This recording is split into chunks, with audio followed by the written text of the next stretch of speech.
Hey, JRT here, and welcome back to another video. Before we get into the gameplay, I do want to go ahead and thank all my subs for joining me on my stream this last weekend. I had a blast, and I had a lot of fun playing with a lot of my subscribers. And just to let you guys know, every Friday I plan on doing a stream, and every Saturday, every so often on a Saturday that is, I plan on also doing a stream. It'll be a mixture between core and hardcore as usual. So let's go ahead and get into the gameplay. I'm playing Team Deathmatch on Hunted, and I did complete the 70 challenge once again. And if you didn't catch my last 70 challenge, this is my second time I've completed this challenge in core, mind you.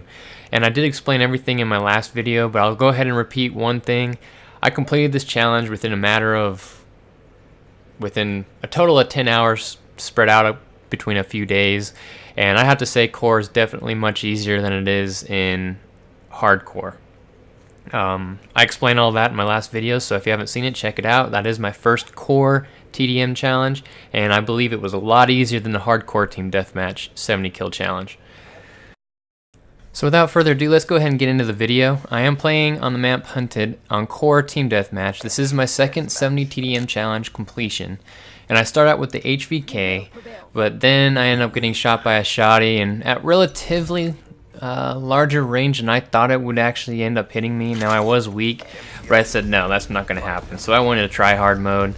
I can't stand whenever I get shot like that, especially by a shotty. I don't know what it's like. I just get this weird feeling like I just start raging as far as getting shot by a shotty or get hit one-hit kills by a shadow claw with a knife or whatever you call that thing. So I ended up getting my VMP class out, which has quick draw, grip, fast mags, and rapid fire. For my perks, fast hands and hardwired. Here it is. First shot. I was weak here, so I understand that, but I don't know. I just end up I just can't stand situations like that, so I had to pull out my tryhard class. But yeah, my perks are fast hands and hardwired.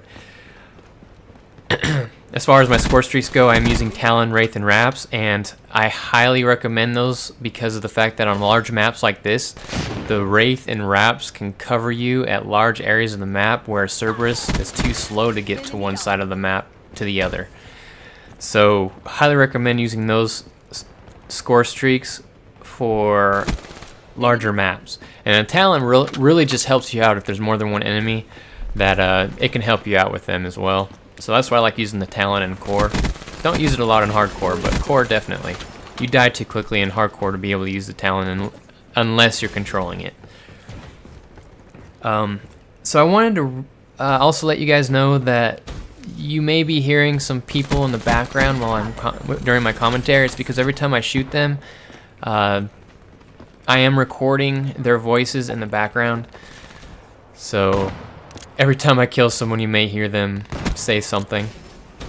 But I wanted to go over a comment that was on one of my other videos, and one of my subscribers asked a few questions, and I wanted to go ahead and go over them real quick. And I may go over them again a little bit more in detail in another video, but this is generally what I had responded. This is my response to him. So his first question was, do you notice you're facing less sweaty players with this account, considering you are non-prestige? What he's referring to is this account where I'm playing JRT122, and I've reset my stats a few times on this account. But my response was definitely not. Actually, during my stream, I had a lot of masters that ran VMP and LMGs, which is completely true, and against clans. But of course, they backed out if they were losing. I will say, though, that I do get put on better teams until my number of games reach 25, because you don't get put on the leaderboard until you get 25 games in, so it averages out your SPM and it determines how good you are. So in other words, I may get put on a great team because it doesn't know how good I am yet until that 25 games are in. And then all the other crappy players are on the other team for the most part. That does not help you during the 70 TDM challenge, because you need both the enemy team and your team to be really, really bad players in order to complete it. And other than that, easy players, it's not like other games where you can reset your stats and the system will automatically put you with lower tiered players, lower leveled players. That's not how this game works. It goes by SPM. Previous games were like that, where you could just go ahead and reset your stats and you would be matched up with crappier players or newbies. And a lot of noobs play TDM, though whether it is hardcore or core. So yes, in Team Deathmatch, a lot of inexperienced players play Team Deathmatch. A lot of people. So you don't even have to lobby surf to find a good room to complete the 70 TDM challenge, because almost 50%, I believe, in one day was playing Team Deathmatch alone in the core playlist. So you don't have to lobby surf. They're everywhere in Team Deathmatch. And like I said, a lot of inexperienced players play hardcore or core Team Deathmatch. You usually find a lot of pub stompers on domination in games like that, because you can spawn trap easier, and that's how they get their KDs up and pad their stats. So yes, so let's go ahead and get into the second question. He says, I struggle to do well in core without the sound whoring setup, which is awareness and dead silence. How do you seem to be in such great positions without using those perks? You seem to be at positions where enemies are highly populated.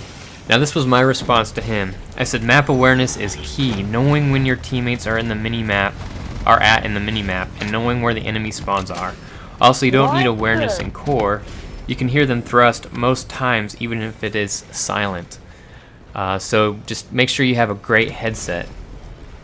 I'll listen for that the most as far as the thrusts go, because you can hear them slide across the ground, or you can hear them mantle, or you can hear them jumping.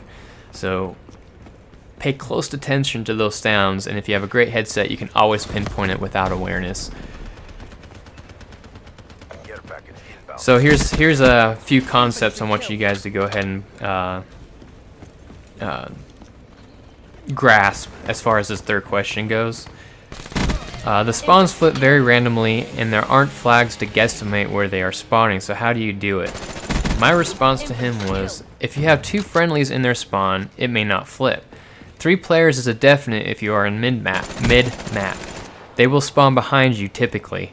If you have 1 person in your spawn, not moving, and you rush their spawn, it will most likely stay the same until all 4 or 5 players end up in enemy spawn, or they spawn mid depending on where teammates are. Then it becomes a guessing game, where in the middle of the map are they. Instinct in this case is key. Trust your instincts. I don't sometimes, and I make some extremely stupid errors on my part. So in other words, you just gotta keep an eye on where everybody at is on the mini-map. Keep an eye on that kill feed. His fourth question was, you seem to play rather conservative style while rushing. I rush around a lot sometimes and look around, but get shot in the back very often. What's your advice?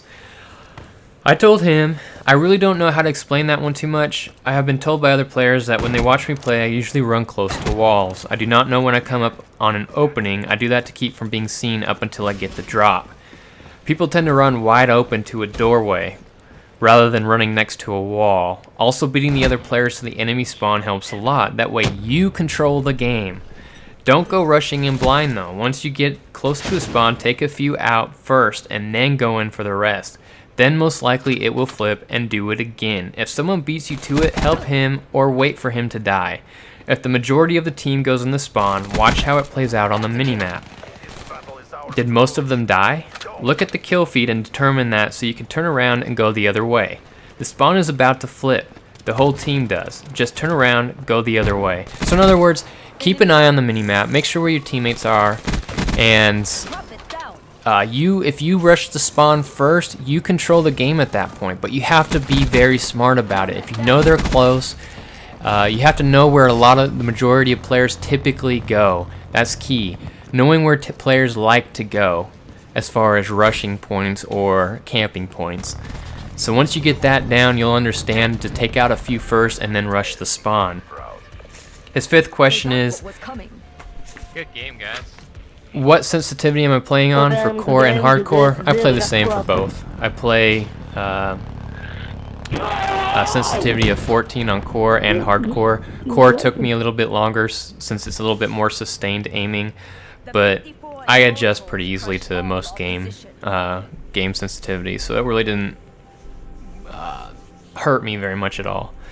But the main point is just stay alert and be smart. I mean, that's going to be my slogan for my channel is play smart. Don't just go rushing in. Take out a few. I don't mean camp.